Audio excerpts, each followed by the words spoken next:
এই গরমে একটু স্বস্তির খোঁজে আমরা সবাই মিলে কোথায় গিয়েছিলাম আজকের ভিডিওতে এটাই তোমাদের সাথে শেয়ার করব।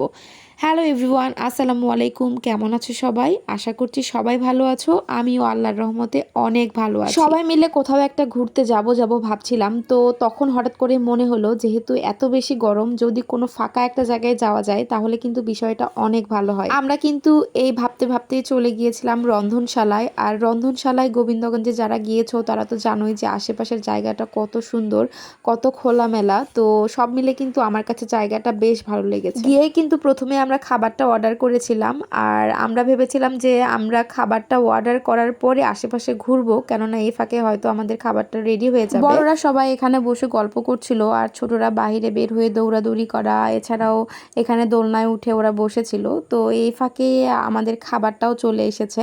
আমি অবশ্য এখানে বসে থেকে একটু ওদের সাথে এনজয় করছিলাম। খাবারটা মোটামুটি আমার কাছে ভালো লেগেছে, যেহেতু পেটটা খালি ছিল। তো আসলে খালি পেটে সব খাবারই ভালো লাগে, কিন্তু তারপরেও আমার মনে হয় যে খাবারটা ভালোই ছিল। খাবারের প্রাইসগুলো যদি একটু কমানো যেত তাহলে হয়তো বিষয়টা আরও ভালো হইতো।